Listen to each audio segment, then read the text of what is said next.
Mr. Bisa Digby joins us now, lawyer, public affairs analyst, as we take a look at the state of the nation. So much happening, again, so quick. Then we just concluded this summit yesterday, 2-day summit, and then they came up with their recommendations, and then we have security concerns also. If I were to even start with the summit, for instance, where they also, necessitated by security, is that the kind of, at least, precedents you've been advocating for before the main conference as it is?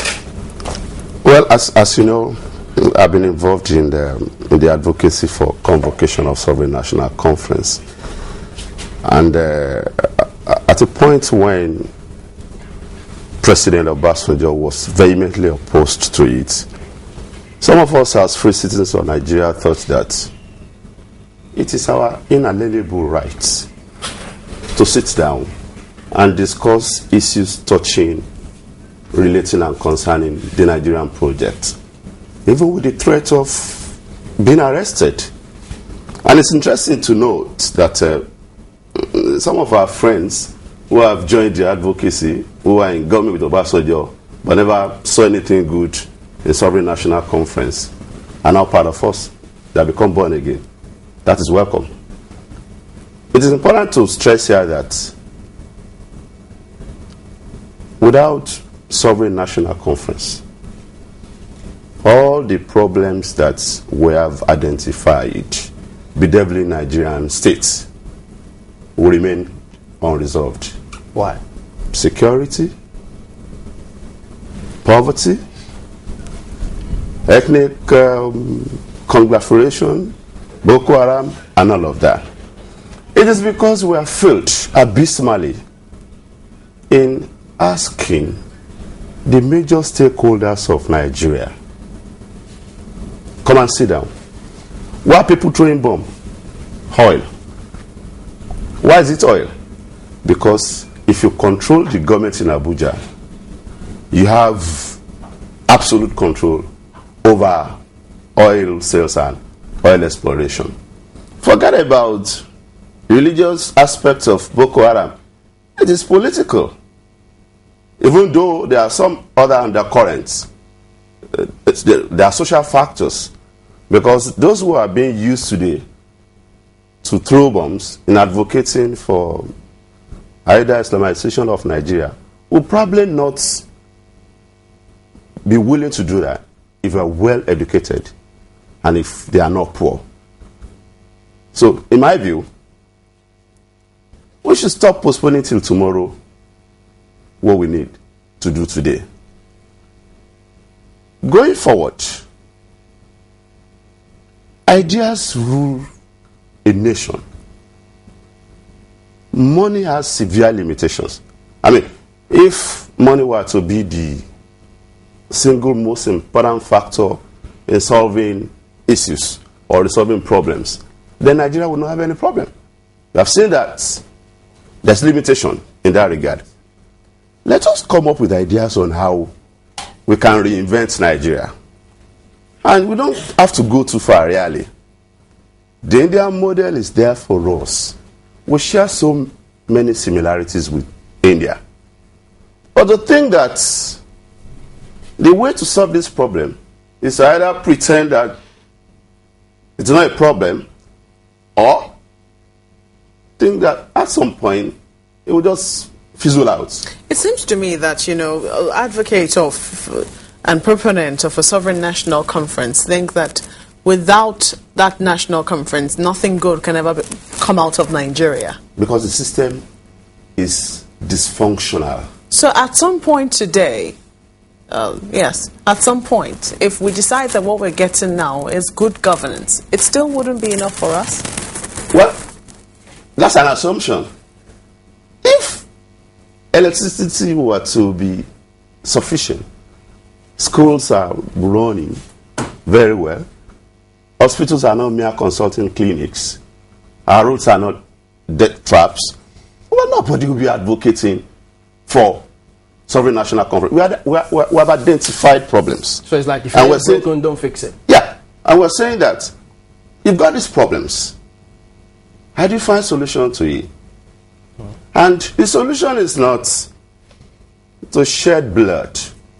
I mean, I've heard people in high places saying that they are prepared to shed blood to preserve the unity of Nigeria.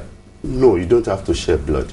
All you have to do is come up with ideas on how we can resolve these issues. If you are limited in that area, consult people, and this is without any immodesty. Isn't that consult people who are knowledgeable about it. Allow me to come in here, Mr. Debe. Sorry to butt in. Isn't that what we saw with the eminent leaders who converged here in Lagos to talk about all of the problems bedeviling us as a nation at that national summit? Yes. What they have simply done is to reiterate what were done in the past. With due respect to them, I mean, I've got tremendous respect for eminent leaders who converged at the National Summit. I was invited, but I thought that I can't be repeating myself like a cracked record. There's nothing they've said. So you got an invitation? Oh, yes. And I thought that let some other people come and advocate. Let some other people come with new ideas on how we can convoke, how we can go about this Sovereign National Conference. Because, to be honest with you, derivation, parliamentary system of government, first line charge on the revenue of Nigeria, regionalism and all of that, these are decisions that we arrived at the PRONACO conference. So what were the new points you picked out of the conference, the 2-day conference? To be honest, absolutely nothing. Other than the fact that some of the new guys are joining. There were new converts. I mean, new converts. Is that not satisfaction for you? Well, it hasn't changed anything. In the sense that your crusade is beginning to pay off. Yes, we're having new converts. That's right. But it's got nothing to do with the fundamental decisions that we reached at that PRONACO conference. And again, I'm beginning to have a new thinking and a new direction because we are assuming that all the ethnic nationalities that make up Nigeria want the same thing for Nigeria. No. I would rather we approach this issue on regional basis. As you know, I've been an unrepentant and unapologetic advocate of regionalism. Southwest, I belong to a very renewal group. We had our own summit. We have Yoruba agenda. What we want from Nigerian state. I cannot say same for the South, the Ijaw nation. I mean, some of our comrades with which we shared some values and philosophies on governance are beginning to sing different tune. Backsliding? I'm not going to use the word backsliding, but the fact remains that... So what kind of tune? I can quote Dr. Chris Ekio. It's somebody I've got tremendous respect for. But it's not saying we don't need Sovereign National Conference anymore. I don't want to mention names, but that's scary to me. Can it then mean that what they did in Kenya, between the Luo and the other tribe, it is our turn to eat? That is what is happening in Nigeria. Because if you look at the national... I need to make this point. Okay. In Nigeria, is it our turn to chop the South? That's why we are no longer advocating for convocation of Sovereign National Conference. I hope that it is not their position. The Ijaw nation that was at that summit, they were also at the summit. Yeah. Does that not give a sign that even though some people in the Ijaw nation might feel that there's no need for it, some other people still feel that there is a need for it? That's why don't let us assume that Chief Edwin Clark, who represented the Ijaw nation at the National Summit, is representing the position of South. Let them have their own conference and come up with their charter of demands from Nigerian states. Let Northwest also do the same thing. Then we will know that, okay. This is the regional conference you're talking about. Yes. So each region will come with its charter of demands. And then we can then have an all-encompassing conference where we'll look at, oh, what do you want from Nigerian state? Also, everybody's about what we want from the Nigerian state, not what we're prepared to give to the Nigerian state. No. It is not about giving to Nigerian state. By advocating, by coming up with ideas on how we can save Nigeria, is a way of giving to Nigerian states. My position is that don't look at it from we're making a demand as if we are saying bring 100 million naira. No, we are contributing ideas, cocktail of ideas. Evidently, this country is going down. But what do you make of the comments of the former military head of state? He also weighed in on this matter about the unity of the country. So, because if you go by these regional conferences, definitely you'll have people who say, well, if you can't meet our demands, we might as well say goodbye to Nigeria. From my experience, and I've said it here before, and it bears repetition, I believe Nigerians want to stay together. But that's just your own belief. That's one singular belief. From his experience too. From my experience, I mean, I was an active participant at the Pronaco conference, and representatives of every nationalities were there. You may say that it wasn't quite representative of the entire nation, but the fact remains that was a beginning. You can't take it away from us. The Ogoni people, the people with whom I interacted, are just interested in their identity. Give us a local government and let us be autonomous. The Yorubas, of which I'm very proud to be part of, have encapsulated in their demands in Yoruba agenda. Create conditions for self-determination, parliamentary system of government, true federalism, state police and all of that. Let us also ask from our brothers and sisters what they want. But I want to make this point. The way to go about Nigeria is to build confidence.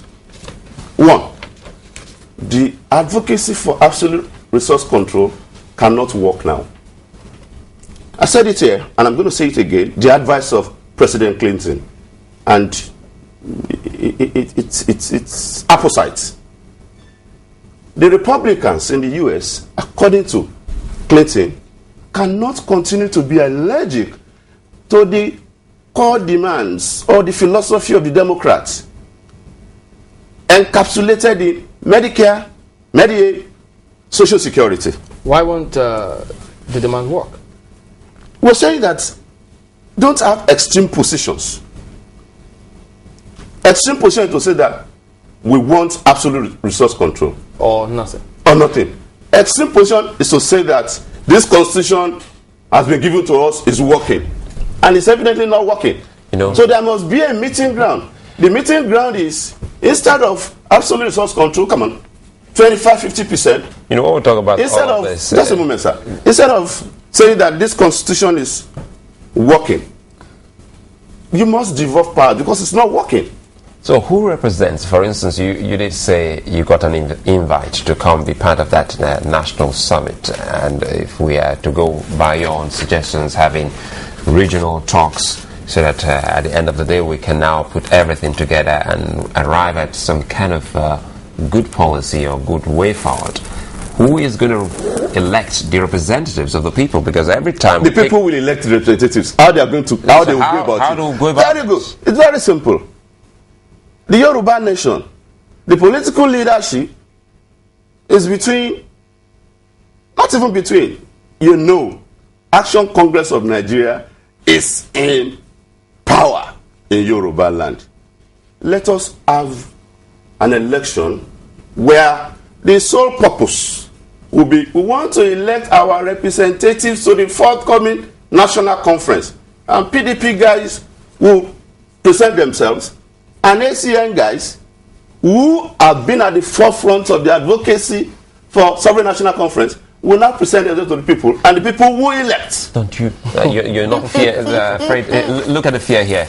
It will be skewed politically speaking, because when I know that you were actually brought forward by my opposition Who may be a godfather you understand? So every time you try to raise any point, no matter how fantastic that point could be for the betterment of the region and the nation, I'll kick against it, because we've seen that even at the National Assembly. Who will be, I don't understand. Come back. If the political parties try to bring up representatives through maybe elections, people will vote for them. People will vote for them, of and course. You know they are representatives of the Yoruba But people. in as much as some individuals will know that these people, ABC, are being brought forward by CDF party, the way it is, definitely people will raise some kind of eyebrow, and whatever solutions. Why are you going to raise an eyebrow? Because we've seen that before. People have decided who should be their representatives. We're just not speculating. We've seen people who are from, for instance, you're not in the majority party, and you are in the National Assembly, and you raise some fantastic points that will definitely be for the betterment of the nation. People kick down. And they stand. It's going to be the same thing. No. You see, you're getting it all wrong. You are proceeding from the premise that the mode of representation. Of course, we have to stand on that premise. We stand on that premise. Yes. In the National Assembly today will be the mode we're going to use. No. What would you use? Because the mode of representing the National Assembly is skewed. It's lopsided. As a matter of fact, it's going to be one of the issues to be discussed at the conference. And that's why we must tell members of the National Assembly who are of the opinion that because they have been elected to make laws for Nigeria, there shouldn't be any other avenue for discussing Nigeria's problem. They are having contempt for Nigerian people. They have limited mandates. They are not sovereign. It is a poor understanding of jurisprudence. Well, don't they represent the people? They are representing the people for a purpose. Go and make laws for us.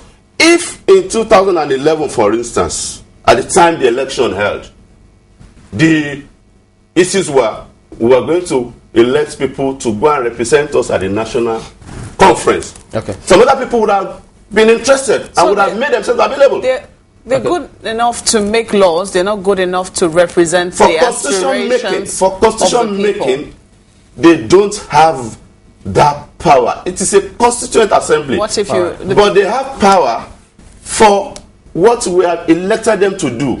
Make laws for Nigeria. They are two different things. I don't know why people are confusing it. In any case, if you don't have contempt for Nigerian people, why is it that because you have been elected, the Nigerian people don't have the power or the sovereignty to constitute another body of people to brainstorm on how to find solutions to Nigerian One personal question. Okay. One personal question. You vied for the Senate. You ran for a position. Assuming you had won, that particular election, would you still hold this particular stance?